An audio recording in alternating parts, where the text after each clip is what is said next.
Hi hello ಹೇಗಿದ್ದೀರೆಲ್ಲ welcome back to my new blog. ಇವತ್ತು ಹೇಳಿದೆ ಇವತ್ತು ಪಡಿಪೂಜೆಗೆ ಆಲ್ರೆಡಿ ಎಲ್ಲ ತಯಾರಾಗಿದೆ. ಮನೇಲಿ ಎಲ್ಲ ಕೆಲಸ ಮುಗಿದಿದೆ. ದೇವಸ್ಥಾನದಲ್ಲಿ ಪೂಜೆಗೆ ಬೇಕಾಗಿರೋ ವ್ಯವಸ್ಥೆ ಎಲ್ಲ ನಡೀತಾ ಇದೆ. ನಾನು ನನ್ನ ಲೇಡೀಸ್ಗಳು ಇಲ್ಲ ಅಲ್ಲಿ ಏನಾಗ್ತಿದೆ ಅಂತ ವೀಡಿಯೋ ಮಾಡಲಿಕ್ಕೆ. ಬಟ್ ನಮ್ಮನೆಯವ್ರಿಗೆ ಹೇಳಿದ್ದೀನಿ, ಸ್ವಾಮಿಗಳಿಗೆ ಹೇಳಿದ್ದೀನಿ ವಿಡಿಯೋ ಮಾಡಿ ಆದಷ್ಟು ಅಂತ ಹೇಳಿದ್ದೀನಿ. ಅವರೇನಾದ್ರು ಟೈಮ್ ಇಲ್ಲ, ಯಾಕಂದರೆ ನಾಳೆ ಇಡುಮುಡಿ ಇರೋದ್ರಿಂದ ಅಲ್ಲಿ ವ್ಯವಸ್ಥೆನೂ ಮಾಡ್ಕೋಬೇಕು ಮತ್ತು ಸಂಜೆ ಪಡಿಪುಡೆ ವ್ಯವಸ್ಥೆನೂ ಮಾಡ್ಕೋಬೇಕು. ಹಾಗಾಗಿ ಅಷ್ಟು ಟೈಮ್ ಇಲ್ಲ. ಹಾಗಾಗಿ ಏನು ಮಾಡ್ತಾರೆ ಅಂತ ಗೊತ್ತಿಲ್ಲ. ಬಟ್ ಇನ್ನೊಂದು ನಾನು ಅಂದ್ಕೊಂಡಿದ್ದೀನಿ, ಸಂಜೆ ಲೈವ್ ಮಾಡೋಣ ಅಂತ ಅಂದ್ಕೊಂಡಿದ್ದೀನಿ ಪಡಿಪೂಜೆನ. ಬಿಕಾಸ್ ನಾವು ಬ್ಲಾಗ್ ಅಂದರೆ ಸ್ವಲ್ಪ ಎಡಿಟ್ ಮಾಡ್ತೀವಿ. ಬಟ್ ಪಡಿಪೂಜೆದು ಎಡಿಟ್ ಮಾಡೋದು ಬೇಡ, ಬ್ಲಾಗೇ ಮಾಡೋಣ ಅಂದರೆ ಲೈವೇ ಮಾಡೋಣ ಅಂತ ಅಂದ್ಕೊಂಡಿದ್ದೀನಿ. ಹೇಗಾಗುತ್ತೆ ಅಂತ ಗೊತ್ತಿಲ್ಲ. ಇನ್ ಕೇಸ್ ನನಗೆ ಸ್ಪೇಸ್ ಸಿಕ್ಕಿದ್ರೆ ಮಾಡಲಿಕ್ಕೆ ಲೈವ್ ಮಾಡ್ತೀನಿ. ಆಗಲ್ಲ ಅಂತ ಅಂದರೆ ನಾನು ಬ್ಲಾಗ್ ಮಾಡೋಣ ಅಂತ ವೀಡಿಯೋಸ್ ಮಾಡೋಣ ಅಂತ ಅಂದ್ಕೊಂಡಿದ್ದೀನಿ. ಅದೇನಿದ್ರು ನೈಟ್ ನೋಡಬೇಕು ಹೇಗಾಗುತ್ತೆ ಅಂತ. ಸಂಜೆ ಅಂದರೆ ಸ್ವಾಮಿಗಳು ಇಲ್ಲಿ ಇರೋರು ಮಾತ್ರ ಅಲ್ಲ, ಭಜನೆಗೆ ಅಂತ ಭಜನೆ ಮಂಡಳಿ ಅಂತ ಅಯ್ಯಪ್ಪ ಸ್ವಾಮಿ ದೇವಸ್ಥಾನದಿಂದನೇ ಸ್ವಲ್ಪ ಜನನ ಕರೆಸ್ತಾ ಇದ್ದಾರೆ. ಹಾಗಾಗಿ ನೋಡಬೇಕು ಹೇಗಾಗುತ್ತೆ ಅಂತ. ಇನ್ನೂ ಅಷ್ಟು ಕ್ಲಿಯರ್ ಪಿಕ್ಚರ್ ಇಲ್ಲ. ನೋಡೋಣ ಹೇಗಾಗುತ್ತೆ ಅಂತ. ಇದು ಬಂದು ನಮ್ಮ ಹಾಸನ ಮನೆ. ನಾನು ಹಾಸನ ಮನೆಯನ್ನು ತೋರಿಸಿಲ್ಲ. ನೋಡೋಣ, ಒಂದು ಸಲ ಟೈಮ್ ಮಾಡ್ಕೊಂಡು ಹಾಸನ ಮನೆಯೂ ಸಹ ತೋರಿಸ್ತೀನಿ ನಿಮಗೆ. ಮತ್ತು ನೆಂಟರು ಎಲ್ಲ ಬರೋರಿದ್ದಾರೆ, ಎಲ್ಲ ಸಹ ಸಂಜೆನೇ ಬರೋದು. ಯಾಕಂದರೆ ಎಲ್ಲರೂ ಸ್ಕೂಲೆಲ್ಲ ಇರುತ್ತಲ್ವ, ಇದು ಸ್ಕೂಲೆಲ್ಲ ಮುಗಿಸ್ಕೊಂಡು ಸಂಜೆ ಬರ್ತಾರೆ. ನೋಡಬೇಕು ಯಾರ್ಯಾರು ಬರ್ತಾರೆ ಅಂತ ವೆಯ್ಟ್ ಮಾಡಬೇಕು.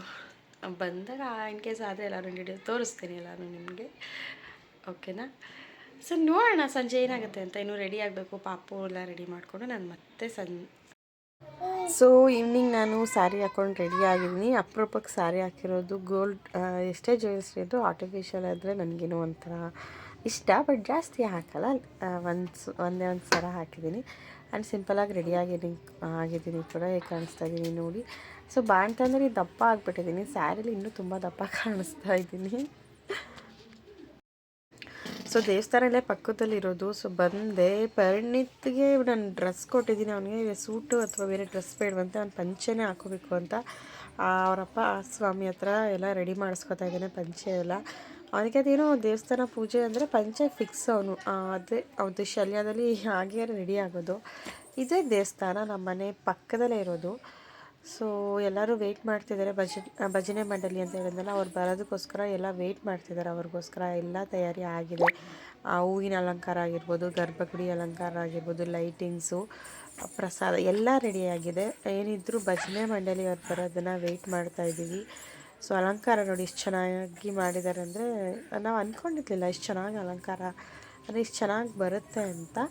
ಬಟ್ ತುಂಬ ಚೆನ್ನಾಗಿ ಬಂದಿದೆ. 18 ಮೆಟ್ಟಿಲುದು ಸಹ ಅಷ್ಟೇ. ಅಂದರೆ ದೇವ್ರ ಫೋಟೋ, ಅದರಿಂದ ಇರೋ LED ಸೆಟ್ಟಿಂಗ್ಸು ಎಲ್ಲರೂ ತುಂಬ ಚೆನ್ನಾಗಿ ಮಾಡಿದ್ದಾರೆ. ಆ್ಯಂಡ್ ಇನ್ನೊಂದು ಮೇನ್ ಅಟ್ರಾಕ್ಟಿವ್ ಏನು ಅನಿಸಿದ್ದು ಅಂದರೆ ದೀಪ ಅಲಂಕಾರ ಮಾಡಿರೋದು ತುಂಬ ಚೆನ್ನಾಗಿತ್ತು. ಅದು ಮಾತ್ರ ಅದು ನೋಡಿದಾಗಲೇ ಇದೇನು ಇಷ್ಟು ಚೆನ್ನಾಗಿ ಮಾಡಿದ್ದಾರೆ ಅಂತ ಅನ್ನಿಸ್ತು. ದೀಪನೂ ಸಹ ಅಷ್ಟೇ ಚೆನ್ನಾಗಿ ಮಾಡಿದ್ದಾರೆ. ಇದು ನಮ್ಮ ಕನ್ನಂಬಾಳಮ್ಮ ಮತ್ತು ಕೆಂಚಮ್ಮ ದೇವಸ್ಥಾನ. ನಾನು ಇದೇ ದೇವಸ್ಥಾನದಲ್ಲೇ ಪೂಜೆ ನಡೀತಾ ಇರೋದು. ಇದು ಗರ್ಭಗುಡಿ ಅಲಂಕಾರ. ಗರ್ಭಗುಡಿನೂ ಕೂಡ ತುಂಬ ಚೆನ್ನಾಗಿ ಮಾಡಿದರು. ನಾನು ನೋಡಿದಾಗ ಒಂದು ಖುಷಿ ಆಯಿತು, ಎಷ್ಟು ಚೆನ್ನಾಗಿ ಹೂವಿನ ಅಲಂಕಾರ ಮಾಡಿದ್ದಾರೆ ಅಂತ ಅನ್ನಿಸ್ತು. ಅದಾದಮೇಲೆ ಪಕ್ಕದಲ್ಲಿ ಶನಿದೇವ್ರ ಸಹ ಫೋಟೋ ಇದೆ, ಅಲ್ಲೂ ಸಹ ಹೂವಿನ ಅಲಂಕಾರ ಮಾಡಿದ್ದಾರೆ. ಈ ಥರ ಮಾಡಿದ್ದಾರೆ ಇಲ್ಲಿ. ಬಟ್ ಹೂವಿನ ಅಲಂಕಾರ ಎಲ್ಲ ತುಂಬ ಚೆನ್ನಾಗಿ ಮಾಡಿದ್ದಾರೆ. ನಾವು ಅಂದ್ಕೊಂಡಿರಲಿಲ್ಲ ಇಷ್ಟು ಚೆನ್ನಾಗಿ ಆಗುತ್ತೆ ಅಂತ. ಬಟ್ ತುಂಬ ಚೆನ್ನಾಗಿ ಆಯಿತು. ಪೂಜೆ ಸ್ಟಾರ್ಟ್ ಆಗ್ತಾ ಇದೆ. ಫಸ್ಟ್ ಆರತಿ ಮುಖಾಂತರ ಸ್ಟಾರ್ಟ್ ಮಾಡಿದ್ರು. ಭಜನೆ ಸ್ಟಾರ್ಟ್ ಆಗಿದೆ. ಭಜನೆ ಹೇಗೆ ಬರ್ತಿದೆ ಅಂತ ನೀವೇ ಅಂದರೆ, ನಾನು ಭಜನೆದೇ ಲೈವ್ ಆಡಿಯೋ ಹಾಕ್ತಾಯಿದ್ದೀನಿ. ಇದಕ್ಕೆ ನಾನು ವಾಯ್ಸ್ ಕೊಡಲ್ಲ, ಬಿಕಾಸ್ ಭಜನೆ ಕೇಳಲಿಕ್ಕೆ ಚೆನ್ನಾಗಿರುತ್ತೆ, ಅದಕ್ಕೋಸ್ಕರ.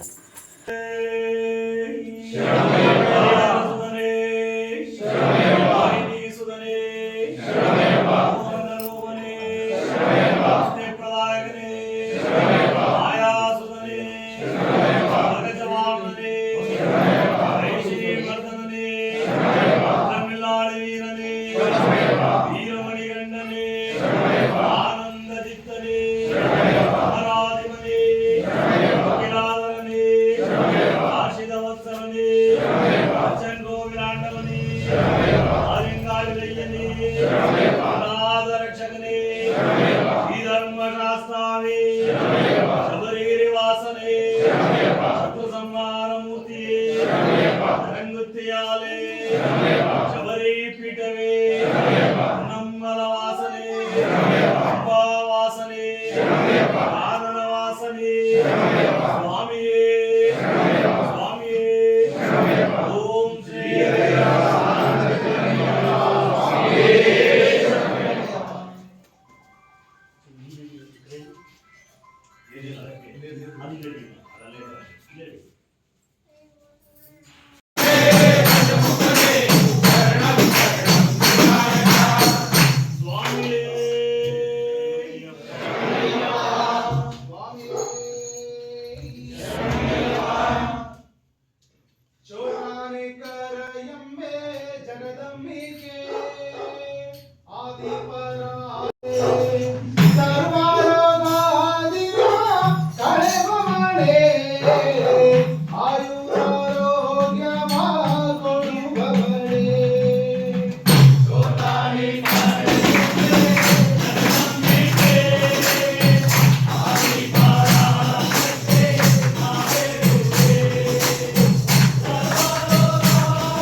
ಇದೇ ಲಾಸ್ಟು ಪಡಿ ಪೂಜೆ 1ನೇ ಮೆಟ್ಲಿಂದ ಸ್ಟಾರ್ಟ್ ಆಗಿ 18ನೇ ಮೆಟ್ಲುವರೆಗೂ ದೀಪ ಹಚ್ಚೋದು ತುಂಬ ಚೆನ್ನಾಗಿ ಬಂತು. ಸೊ ಇದು ಹೇಗೆ ಬಂದಿದೆ ನೋಡಿ.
ಪೊನ್ನಯ್ಯಪ್ಪ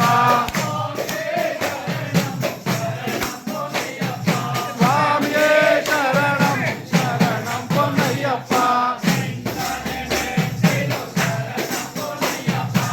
ಎಂಟನೇ ಮೆಟ್ಟಿಲು ಶರಣಂ ಪೊನ್ನಯ್ಯಪ್ಪ ಸ್ವಾಮಿ ಪೊನ್ನಯ್ಯಪ್ಪ ಅಯ್ಯನೇ ಪೊನ್ನಯ್ಯಪ್ಪ ಸ್ವಾಮಿಯೇ ಶರಣಂ ಶರಣಂ ಪೊನ್ನಯ್ಯಪ್ಪ ಒಂಬತ್ತನೇ ಮೆಟ್ಟಿಲು ಶರಣಂ ಪೊನ್ನಯ್ಯಪ್ಪ ಸ್ವಾಮಿ ಪೊನ್ನಯ್ಯಪ್ಪ ಅಯ್ಯನೇ ಪೊನ್ನಯ್ಯಪ್ಪ ಸ್ವಾಮಿಯೇ ಶರಣಂ ಶರಣಂ ಪೊನ್ನಯ್ಯಪ್ಪ ಹತ್ತನೇ ಮೆಟ್ಟಿಲು ಶರಣಂ ಪೊನ್ನಯ್ಯಪ್ಪ ಸ್ವಾಮಿ ಪೊನ್ನಯ್ಯಪ್ಪ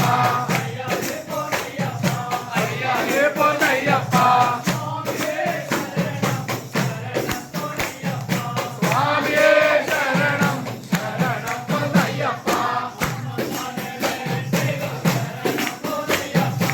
ಹನ್ನೊಂದನೇ ಮೆಟ್ಟಿಲು ಶರಣಂ ಪೊನ್ನಯ್ಯಪ್ಪ ಸ್ವಾಮಿ ಪೊನ್ನಯ್ಯಪ್ಪ ಅಯ್ಯನೇ ಪೊನ್ನಯ್ಯಪ್ಪ ಸ್ವಾಮಿಯೇ ಶರಣಂ ಶರಣಂ ಪೊನ್ನಯ್ಯಪ್ಪ ಹನ್ನೆರಡನೇ ಮೆಟ್ಟಿಲು ಶರಣಂ ಪೊನ್ನಯ್ಯಪ್ಪ ಸ್ವಾಮಿ ಪೊನ್ನಯ್ಯಪ್ಪ ಅಯ್ಯನೇ ಪೊನ್ನಯ್ಯಪ್ಪ ಸ್ವಾಮಿಯೇ ಶರಣಂ ಶರಣಂ ಪೊನ್ನಯ್ಯಪ್ಪ ಹದಿಮೂರನೇ ಮೆಟ್ಟಿಲು ಶರಣಂ ಪೊನ್ನಯ್ಯಪ್ಪ ಸ್ವಾಮಿ ಪೊನ್ನಯ್ಯಪ್ಪ ಹೀಗೆ 18 ಮೆಟ್ಟಿಲನ್ನು ದೀಪ ಬೆಳಗಿಸಿ ಆದಮೇಲೆ ಗುರುಸ್ವಾಮಿಯವ್ರು ಬಂದು ಮಹಾಮಂಗಳಾರತಿ ಮಾಡಿದ್ರು. ಸೊ ಮಹಾಮಂಗಳಾರತಿ ಆದಮೇಲೆ ತೀರ್ಥ ಪ್ರಸಾದ ಎಲ್ಲ ವಿನಿಯೋಗ ಇತ್ತು. ಆ್ಯಂಡ್ ಇನ್ನೊಂದೇನೆಂದರೆ ಆ ಭಜನೆ ಮಂಡಳಿ ಯಾರು ಬಂದಿದ್ರಲ್ಲ ಗುರುಸ್ವಾಮಿಯವ್ರ ಜೊತೆಗೆ, ಅವರು ಏನಂದರೆ ನೈಟ್ ಟೈಮ್ ರೈಸ್ ತಿನ್ನಲ್ಲ ಅಂತ ಅಂದ್ಬಿಟ್ಟು ಅವರಿಗೇನೆ ಸಪ್ರೇಟ್ ಪೂರಿ ಸಾಗುನ ಮಾಡಿಸಿದ್ರು. ಆ್ಯಂಡ್ ನಮಗೆ ಪ್ರಸಾದಕ್ಕೆಲ್ಲರಿಗೂ ಪಲಾವ್ ಎಲ್ಲ ಮಾಡಿಸಿದ್ರು. ಪೂಜೆ ಇಷ್ಟು ಚೆನ್ನಾಗಾಗುತ್ತೆ ಅಂತ ಎಕ್ಸ್ಪೆಕ್ಟ್ ಸಹ ಮಾಡಿರಲಿಲ್ಲ. ಸೊ ಪೂಜೆ ನಾರ್ಮಲ್ ಪೂಜೆ ಅಂತ ಅಂದ್ಕೊಂಡಿದ್ವಿ, ಬಟ್ ರಿಸಲ್ಟ್ ನಮಗೆ ತುಂಬಾ ಚೆನ್ನಾಗಿ ಇತ್ತು. ಒಂಥರ ಖುಷಿ ಆಯಿತು. ಇಷ್ಟು ಚೆನ್ನಾಗಿ ಪೂಜೆ ಬಂದಿದ್ದು ನೋಡಿ ನಮಗೂ ತುಂಬ ಖುಷಿ ಆಯಿತು. ಆ್ಯಂಡ್ ನನ್ನ ಮಗ ಕೂಡ ತುಂಬ ಎಂಜಾಯ್ ಮಾಡಿದ. ಅವನು ಶಬರಿಮಲೆಗೆ ಹೋಗ್ಬೇಕಂತ ತುಂಬ ಆಸೆ ಪಡ್ತಾ ಇದ್ದ. ಬಟ್ ಈ ಸಲ ಅವನು ತುಂಬ ಚಿಕ್ಕವನಂತ ಈ ಸಲ ಕಳಿಸ್ಲಿಲ್ಲ. ಆದಷ್ಟು ನೆಕ್ಸ್ಟ್ ಇಯರ್ ಕಳಿಸ್ಲಿಕ್ಕೆ ಟ್ರೈ ಮಾಡೋಣ ಅಂತ ಅಂದ್ಕೊಂಡಿದ್ದೀವಿ. ಅವನಿಗೆ ಇಷ್ಟ ಇದೆ, ಆದರೆ ಅವನಿಗೆ ಊಟ ಅಥವಾ ಇನ್ನೂ ಚಿಕ್ಕವನಲ್ವಾ, ಬೆಟ್ಟ ಎಲ್ಲ ಹತ್ತ ಕಷ್ಟ ಆಗುತ್ತೆ. ಸೊ ಹಾಗಾಗಿ ಈ ವರ್ಷ ಅವನ್ನ ಕಳಿಸ್ಲಿಲ್ಲ. ಸೊ ನೆಕ್ಸ್ಟ್ ಇಯರ್ ಆದರೂ ಮಣಿಕಂಠ ಸ್ವಾಮಿಯಾಗಿ ಕಳ್ಸೋಣ ಅಂತ ಅಂದ್ಕೊಂಡಿದ್ದೀವಿ. ನೋಡಬೇಕು. ಇದಕ್ಕೆ ನಮ್ಮ ಮನೆಯವ್ರು ಬಂದಿರೋದು ಐ ಥಿಂಕ್ 5 to 6 ಇಯರ್ಸ್ ಅನಿಸುತ್ತೆ ಅವರು ಹೋಗ್ತಾ ಇರೋದು. ಸೊ ನಾಳೆ ಇಡುಮುಡಿ ಇದೆ. ಸೊ ನಾಳೆ ಇಡುಮುಡಿ ಮುಗಿಸ್ಕೊಂಡು ಹೊರಡ್ತಾರೆ ನಾಳೆ ಮಧ್ಯಾಹ್ನಕ್ಕೆ. ಆ್ಯಂಡ್ 19th ಲಾಸ್ಟ್ ಪೂಜೆ ಇರೋದ್ರಿಂದ ಅವತ್ತು ಅವ್ರಿಗೆ ಲಾಸ್ಟ್, ಅಷ್ಟರೊಳಗಡೆ ಅವರು ಹೋಗಿ ಪೂಜೆ ಮುಗಿಸ್ಕೊಂಡು ಬರಬೇಕು. ಸೊ ಇಲ್ಲಿ 18 ಮೆಟ್ಲು ಮುಗೀತು. ಗುರುಸ್ವಾಮಿಯವರು ಬಂದರು ಮಹಾಮಂಗಳಾರತಿ ಮಾಡೋಕ್ಕೆ. ಸೊ ಮಹಾಮಂಗಳಾರತಿ ಎಲ್ಲ ಆದಮೇಲೆ ಇನ್ನೇನಿದ್ರು ಪ್ರಸಾದ ವಿನಿಯೋಗ. ಸೊ ಮಹಾಮಂಗಳಾರತಿ ಮಾಡ್ತಾ ಇದ್ದಾರೆ ಗುರುಸ್ವಾಮಿಯವರು. ಮಹಾಮಂಗಳಾರತಿಗೆಲ್ಲ ರೆಡಿ ಮಾಡ್ಕೋತಾ ಇದ್ದಾರೆ. ಮಹಾಮಂಗಳಾರತಿ ಮುಗಿತಾ ಇದೆ. ಆ್ಯಂಡ್ ಇವತ್ತಿನ ಪೂಜೆ ಕೂಡ ಮುಗೀತು. ಸೊ ಯಾರೆಲ್ಲ ನನ್ನ ಚಾನಲ್ನ ಹೊಸದಾಗಿ ನೋಡ್ತಾ ಇದ್ದೀರೋ ದಯವಿಟ್ಟು ಸಬ್ಸ್ಕ್ರೈಬ್ ಮಾಡಿ ಅಂತ ಹೇಳಿ ಇಲ್ಲಿಗೆ ವಿಡಿಯೋನ ಮುಗಿಸ್ತಾ ಇದ್ದೀನಿ. ಟಾಟಾ ಬಾಯ್.